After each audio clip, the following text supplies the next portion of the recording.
Hello out there, and today I've got a Ganzo on the table for review, and this one is the FH71. I think this is the newest model that they've put out, and it is one that when I saw it first, I just was really attracted to the design, sure, but then once I got it in hand, this knife really sort of brought together all of the things that Ganzo has done well separately into one package that, for me, it's an awesome knife. And I'm excited to be sharing it with you today. I mean, I have had Ganzo somewhat recently, the first knife of the FH line that was just like super hyped up and people were really excited about. This is the FH11. This one I picked up and it was good. You know, it's a good little knife here, but it didn't blow me away the way that a lot of the talk in the community would have led me to expect. And so when this knife came around, I knew I just had to talk about it, give it the full review treatment. And at the end of this video, you know, some of the issues that people have with Ganzo, I'll definitely address and give you my perspective on that. Also, some competitive options and some of the knives that I would compare this to. I'll talk about that a little bit more in depth at the end as well. But let's get into the specs, the details, and my experience with the knife thus far and why I think it's so good. So starting with just size, what we have, you can see, is a knife that is right around 8 inches of total length. Just a little bit under 8 inches. It looks like it's past that line here, but that's not the case. It's just perspective. But the best size comparison that I can really think of, and design comparison as well, is the Kershaw bare knuckle. So the bare knuckle here is a little bit longer, but the blade shape is very similar in that they both have this similar sweep down to the point and then a little bit of belly here. And for me, you know, I've said before, that Natrix series, that blade shape is one of the most ideal blade shapes for me, for my EDC. And so this knife definitely shares that, you know, pretty similar kind of look. Other size comparisons, let's bring out a mini grip just because.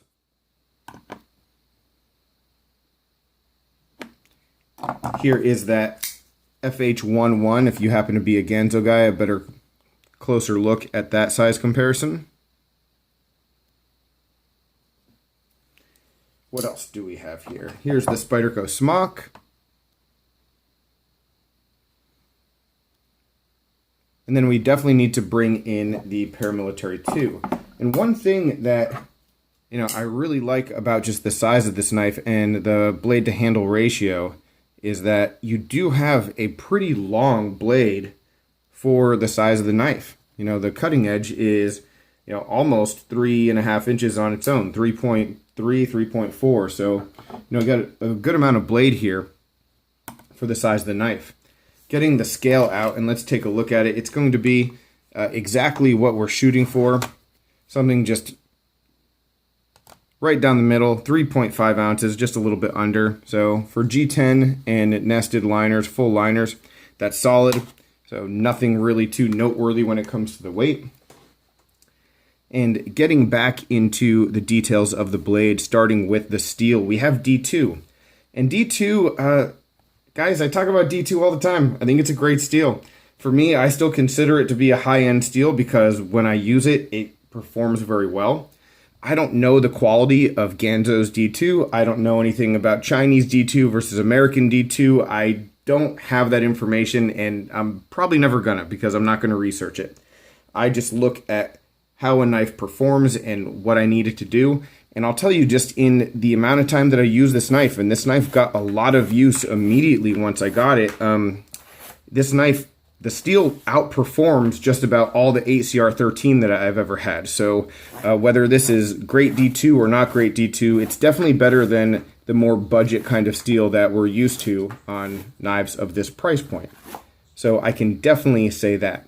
The other thing that I can say is that D2 can be a little bit weird. I've had a lot of D2 that just never had any kind of corrosion issues, like none at all. It says D2, but like never seen any problems. This knife and a few others recently have not been quite that way. And this one is pretty temperamental, I guess, with just in how quickly it's showing a little bit of rust. There's a spot right here, and I might have to just put in a picture if I can't get it focused, but maybe you can see right down by the edge. in this light, just a bunch of speckles. And yeah, I've been using the knife and I haven't necessarily been like cleaning it, diligently every day or anything like that. So you don't know, what exactly could have gotten on there that could cause it to rust quickly. But when I disassembled the knife, which was super easy to do, by the way, when I disassembled it to clean it, it had gotten just like very dirty, caught a lot of lint and just like crud and stuff in here and in the pivot. There was rust beneath there as well. And so, yeah, something to be aware of. There are some knives with D2 that I've been able to use for years without ever having a single problem, but this one definitely was not one of those. So if you're in a humid environment like I'm in, or just using your knife, not necessarily cleaning it all the time, maybe that's something that you want to be aware of. All right, and now as we move on back, let's take a look at the rest of the blade.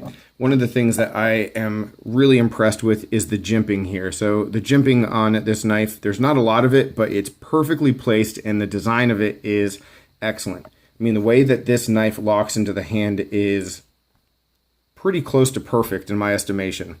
So just when we're getting into the ergonomics, like this will play a big part in why this knife is so darn good. The jimping doesn't need to be a lot, but it needs to be good and well placed, and yeah, it really does fit the bill there.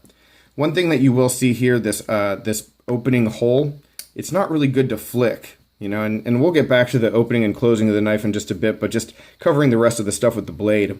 You can pop the knife open by digging in or like pinching, but yeah, you're really just going to have to use the flipper for the most part because you can't like dig in and flip it. Yeah, it just isn't meant for that. So that like opening hole, while it is somewhat functional, it's not quite as functional as maybe you would like for someone who doesn't love flippers or something like that.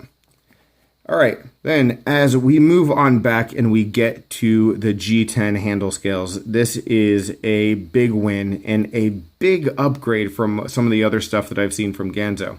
I'm really a big fan of the scale. I like the design. I like the shape. I really like the color. The color of this, it's this bluish gray. Yeah, just big fan of it. I don't have very many knives with this kind of color. I said that recently about this knife too, the 511, and this one is a little bit more like deep than that 511 was. So really good looking scales though. But the thing that really jumps out at me is the level of detail and machining, especially on the edges here. One of the things that I did not care for with the FH71 was the ergos, especially because of how sharp it felt on the edges. There were just, these sharp edges here, not really any chamfering or like real contouring on those edges. And I just thought it was a missed opportunity, and it made it feel like more of a budget knife, which it was. So it wasn't necessarily too big of a negative because when you look at the price point, it's sort of what you expect. But when people were just like losing it about how great this knife was, there were some things that I found that like, all right, slow down a little bit with all like the raving that we're doing. But with this knife, it's executed to a level that, knives at this price point, you just don't expect to see. With chamfering, like I would, I'd call it more just like a general rounding and a contouring. It's just so smoothly done. And the execution of the scales it's spot on, guys. I mean, it is spot on. This is nicely sculpted G10. I really like the backspacer and just the design of it. The openness of the frame. When we look inside, we not only have nested liners, but we have some milling on them to produce some weight relief. So when we continue to go through this knife, a lot of those steps that become shortcutted on a budget knife, with this one, it's not really happening. It's executed to a degree that is just very impressive for me. All right, so let's continue on back. So we do have a one position, relatively deep carry pocket clip. It's loop over. I use the word deep carry a lot when I see loop over, and it really isn't that deep because we do have this lanyard hole. So for some people, maybe just a bit of an opportunity there because if you don't use a lanyard, then this maybe isn't the best place for it. I will 100% agree with that. But it does carry very nicely, so it's not an issue at all for me. But not reversible, so yeah, lefties might not be too happy with it. It does look to be basically an identical clip to this other one on the FH71. So there's that. And now talking about the action and the lockup. The action and the lockup on this knife is pretty remarkable, guys. The lockup is flawless. All right, so no issues, no up and down, no left or right. What I had with my FH11, another improvement for me is I did have, and I still do have, just a little bit of up and down kind of rock. Not a huge deal breaker to that extent, but it's a knife that, had I known that there was going to be that little nitpicky thing with it, I probably wouldn't have gotten it. This knife has none of those problems, but it does have just a remarkably smooth opening and closing. Centering is slightly off to the side, but slightly. Very snappy opening action. And I mean, the closing of this knife is very smooth. So, I mean, it's impressive. It is an impressive thing. I've said that probably 5 or 6 times in this, but yeah, it's sort of taken me by surprise, just the level at which this knife is executed for the price point. And I know people have been saying that about Ganzo for a long time, but this is the first one that really just, I think, strikes every chord. Like every single chord. Showing it in hand and sort of completing the talk about ergonomics, and I guess I sort of skipped over that a little bit when I talked about the scales. So the G10 here is almost like a matte kind of finish. It's not glossy at all. It's not polished, and while it isn't like a peel ply with any kind of like high traction, it's not going to be slick. And so just having a good general design with the contouring of the handle scales being comfortable and the excellent jimping, the knife in hand is spot on. It's excellent. A little bit of extra real estate, so if you do have larger hands, it might not be a problem for you at all. I wouldn't expect it to be. And yeah, if you're really just trying to compare if your hand's going to fit well on it, like if your hand fits on the bare knuckle, it's pretty similar kind of feel in hand, except of course like the more secure kind of feeling of G10 versus the aluminum, sure. But so yeah, guys, overall, I mean, I'm sure you can tell just from my tone and the way that I'm talking about this knife, I think it's excellent. I think it's a big home run. For me, it is a, not really a wake-up call, but it's a reminder that Ganzo is out there and they're doing some good things now, like some really good things. And, you know, one of the things I wanted to talk about, the competitive options, the value kind of deal. This knife is $25. $25. It's very hard for me to think of a knife that is as good as this for $25. Even if this were 8CR instead of D2, it would still be an excellent, excellent knife. So there's that. When people talk about a knife like this, you know, in Ganzo, threatening the Kershaws and CRKTs of the world, I don't really see that with this model. And here's why. The thing that this knife like reminds me more of than a Kershaw or a CRKT, which, I mean, this is a Kershaw. This is a current Kershaw. You know what I mean? There's a little bit more kind of like the design innovation and an oddity and difference in materials with Kershaw and CRKT versus something like this that's like G10, D2, bearings, flipper. You know, and we're getting so many knives that are like G10, D2, bearings, flipper from the best techs of the world, and Civivi, and well, not really Tangram, but you know, a lot of the Chinese, Artisan is a perfect one too. You know, that's where I think the real competition is. That's where I think this knife could really push the boundaries, is being able to get this quality at $25. If you think about the Best Techs and those other brands with D2 and flippers and G10 that I've reviewed, like this one is as good, if not better, than every single one of them that I've not only reviewed or probably even held. I mean, that's how good this knife is. So when you're looking at $45, $50 for those kind of knives, I don't see a difference in quality with this knife right here. None. So I'm super impressed with it, guys. It's just that good. It's going to be one of my top 10 knives of the year. And if you're not a Ganzo fan, you're not a Firebird fan, I get it. Like, thumbs down. I hear you. I'll accept that, and I'll take that one on the chin. But the way that I look at this knife, it's one of the 10 best knives that I've held in my hands this year. It might even be top 5. You know, talking about Ganzo and some of the issues that people have with them, I've never been a fan of the borrowing or using of designs or intellectual property without permission. I've never liked it. You know, in my like counterfeit video that I did forever ago, I talked about how like a Ganzo that was a copy design is preferable to a counterfeit that has like a fake logo on that. And I stand by that 100%. You know, if you're going to like borrow a design, at least put your name on it and don't pretend that it's actually a Benchmade.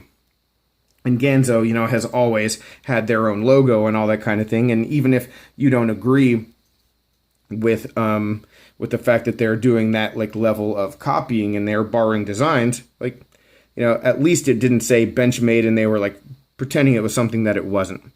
Now that said, you know, it's not something that you want to see, and for that reason, I was always a little bit hesitant to buy in 100% with the company. I wanted to see more from them, from what they were doing, like creatively. Creatively. You know, I wanted to see more as far as that went, because it seemed to me that they could be a good maker of knives, that they could produce a good knives. They just needed the intellectual property, the designs themselves, and it looks like they've got them and they're executing them. And, you know, I've given it a little bit of time to like back off and let them like see how the company is actually going to develop. And it seems to me that like they're 100% all in on stuff like this. And if that's the case, then as far as I'm concerned, like I'm ready to buy from them. I'm ready to take them a little bit more seriously. I think honestly they should just change their name and rebrand and just let go of Ganzo and just start fresh, so that people get a new kind of like feeling for them, you know. And they could do that probably pretty easily, but that's just a conversation for a different day. The point is, with this knife, it's a home run, and it's a new design. It's their own design. It's executed pretty close to perfectly, and yeah, I'm more than willing to say, all right, Ganzo is as relevant as any of the other Chinese companies that are out there putting out knives. I would love for them to have like a flagship and a face of the company and be a little bit more accessible so we could get an understanding of the company. But apart from that, when it just comes to making knives, if you're looking for just an EDC, I would recommend this thing easily over so many other things that cost a lot more money than this. So that's my take on it, guys. Would really love to chat with you about Ganzo, about this knife, about your feelings on counterfeits or like design copying. You know, if something like that would poison you to the brand for the rest of time, let me know your thoughts. You know, let's just have a conversation about it and see where it goes. And any other questions, comments, complaints, suggestions, let me know about that as well, guys. All right. Thanks very much for watching, and take care. Have a good one.